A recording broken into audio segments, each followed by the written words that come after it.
बिरयानी है, चिकन कस्सा है, मटन कस्सा है, रोल्स भी है, बहुत सारे रोल्स हमारे फेमस है। এই হলো এখানকার মাটন বিরিয়ানি, যেটা আমার কিন্তু যথেষ্ট ভালো লাগে। এখানে কিন্তু যথেষ্ট রাশ আওয়ার এই সময়টা, যে কটা কলকাতা বিরিয়ানি আমাদের চারদিকে পাওয়া যায় তার মধ্যে one of the spiciest in the sense মশলাদার বিরিয়ানি। তো এই জিনিসটা মাথা বাঁচিয়ে তোমাদেরকে উঠতে হবে।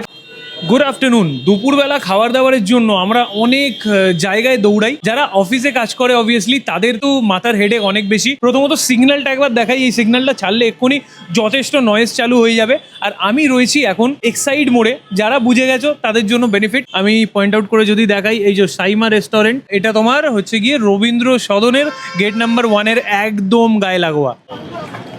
আজকে কিন্তু যেই দোকানের বিষয়ে মানে তোমাদেরকে শেয়ার করবো, সেই জায়গাটা কিন্তু যথেষ্ট রাশে ভরা। আমি তোমাদেরকে দেখাতে পাচ্ছি, এখানে কিন্তু প্রত্যেক সেকেন্ডে ফুটফল কিন্তু মিনিমাম হাজারো বা হতে পারে পুরো দিনে লাখ লাখ লোক এখান থেকে যাতায়াত করে। এই হলো দোকান, ভেতরের অ্যাম্বিয়েন্সটা। कितने साल पुराना है अपना साइमा? ये 1996 से है। हम लोग बाज भाई हमारे हैं वहाँ, यहाँ देखिए जरा।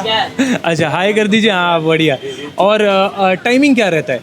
टाइमिंग हमारा सुबह 11 बजे से लेकर रात 12 बजे तक। थाली है हमारे यहाँ, थाली भी है, चिकन थाली है, मटन थाली है। और दूसरे हैं मटन कस्सा हमारे यहाँ फेमस है।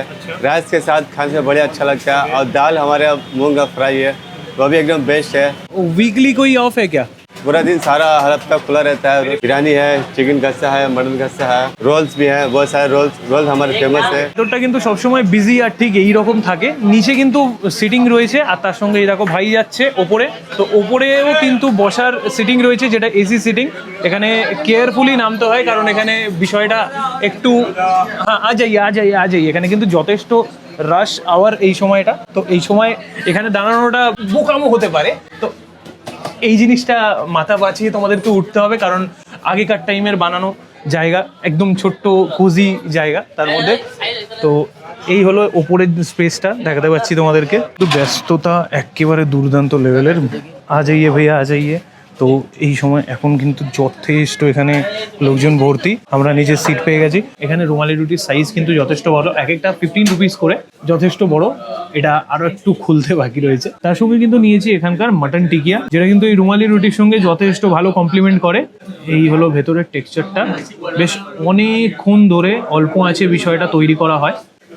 ও হ্যাঁ, তার সঙ্গে কিন্তু এখানে আমরা বেভারেজ হিসেবে কোল্ড ড্রিঙ্কস নিয়েছি। দেখো মোটামুটি তেল একটু থাকবে এই জিনিসগুলোতে। যারা তেল অ্যাভয়েড করো তাদের জন্য কিন্তু এই আইটেমটা একদম না। আমাদের আইটেম চলে এসছে এখানে। ওকে হ্যাঁ, একবার দেখিয়ে দাও। তো এখানে কিন্তু তোমাদের যদি মনে হয় যে পিসটা দেখে নিতে চাও, আলাদা করে তোমরা দেখে নিতে পারো। ঠিকই আছে, চলো, থ্যাংক ইউ। এই হলো এখানকার মাটন বিরিয়ানি, যেটা আমার কিন্তু যথেষ্ট ভালো লাগে। আগে এই বিরিয়ানিটা কিভাবে চিনতাম জানো? যে কটা কলকাতা বিরিয়ানি আমাদের চারদিকে পাওয়া যায় তার মধ্যে one of the spiciest in the sense মশলাদার বিরিয়ানি। তো ঝালের দিক থেকে না, মশলার দিক থেকে কিন্তু এই বিরিয়ানিটা একটা পাঞ্চ রয়েছে। এখানে আলুটা একবার তোমাদেরকে দেখাই, সেদ্ধ যথেষ্ট সুন্দর হয়েছে। আর রাইস এই রকমের দেখতে পাচ্ছ। এটা না পুরো একেবারে ঝরঝরে রাইস, কিন্তু তার সঙ্গে হালকা একটা মাখা মাখা ব্যাপার রয়েছে এর মধ্যে। এখান থেকে একটা বাইট।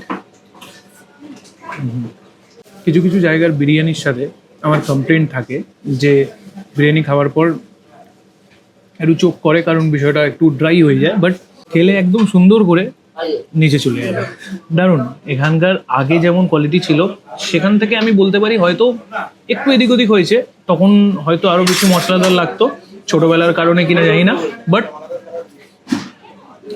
এখানে বসে বিরিয়ানি খাওয়ার যে আমেজটা, সেটা কিন্তু 10 on 10ই রয়েছে এখনো। আরো একটু বড় হতো তাহলে হয়তো খুশি হতাম, বাট ঠিক আছে, যেইটুকুনি আছে তো ওইটুকুনি যথেষ্ট। দেখো সেদ্ধ কিন্তু যথেষ্ট সুন্দর হয়েছে। পিসটা কিন্তু দাদা বেছে এনেছে আমার জন্য, দারুণ। একটু চর্বি আর মাংসর একটা ভারত মিলাপ রয়েছে, দারুণ। ক্যা বাত। যারা এক সাইডে সাইমাতে বসে এর আগে খেয়েছো, আর যদি বিরিয়ানি না খেয়ে থাকো, ডেফিনেটলি এটা মিস করো না বস। যা চাও, হ্যাঁ 400-500 টাকা বা 700 টাকা খরচা করে ওই দামি দামি রেস্টুরেন্টের বিরিয়ানি খাবে না। বাট একটা মাঝারি রেটের মধ্যে সুন্দর এক্সপিরিয়েন্স চাও, দেন ডেফিনেটলি সাইমাতে তোমরা আসতে পারো। এই বাইকটার সাথে আজকের ভিডিও এখানে এন্ড করছি। যদি ভিডিওটা ভালো লেগে থাকে লাইক কমেন্ট শেয়ার সব কিছু করে দিও। আর সাইমাতে এসে একদিন খেয়েছো। টাটা।